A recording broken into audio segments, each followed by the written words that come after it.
Hello, my name is Lorena Urrego. I'm 38 years old and I live in Bogota. Today I want to share my perspective on two forms of childhood entertainment from different eras. It is a contrast that the more I have thought about it, the more I believe it speaks to something much deeper than simply how children choose to spend their time. I want to begin asking a question that I think gets to the heart of this discussion. What would the sound of a happy childhood be? For some, it might be laughter echoing through the streets, the squeak of shoes on the pavement, children shouting and arguing over whose turn it is. For others, and this is what strikes me most, that sound might be silence. Two completely different soundtracks, two completely different childhoods, and yet both have big cold play.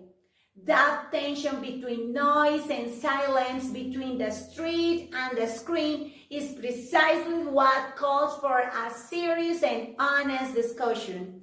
If I have to choose which form of play is most beneficial for children, I would choose outdoor and structured physical play, and I want to explain why, because I think it's as straightforward as it might seem. When children have been given the freedom to play outdoors without imposed rule, without the screen telling them what to do next, they end up doing something truly extraordinary. They are building themselves. They learn to negotiate. Someone must come up with the rules of the game, and not everyone will agree. That's not a problem. That is the lesson. They learn to deal with frustration, to compromise, to live, and sometimes to follow. Not only that, but they also develop physical resilience. They fail. They get back up. They try again, not because an app congratulates them, but because they genuinely want to keep playing. That intrinsic motivation is without doubt one of the most valuable things a child can develop. What's more, and perhaps most importantly, they experience boredom and they work through it. They invent something. They create.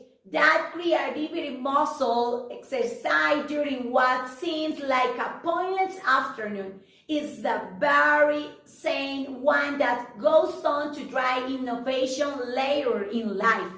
Having said that, I want to be fair, because dismissing technology entirely would be intellectually dishonest. It has been widely acknowledged that children who grew up with access to a screen today are curious, actively engaged, and remarkably well-informed. Furthermore, the resources available to a child with a tablet are truly extraordinary. Languages, science, art, stories from every corner of the world. Technology, when used wisely, can be a powerful tool for learning and creativity.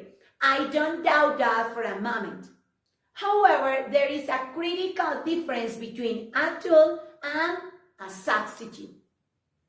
Now, a researcher I recently came across point out that if children were given more unstructured time outdoors, rates of anxiety and emotional difficulties in young people will likely decline significantly. I find that connection deeply uncomfortable, and I think we should. When I look up these two forms, I don't see the past versus the future. I see a question that each generation has been called upon to answer for the one of the follows. What do children truly need to grow into whole, resilient human beings? I believe they need messiness.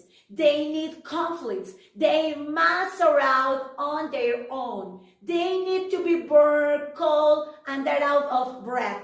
They need to feel the ground beneath their feet and other children beside them. To sum up, technology will always be there, but childhood, the unique and repairable window of time, will not. Thank you so much for watching.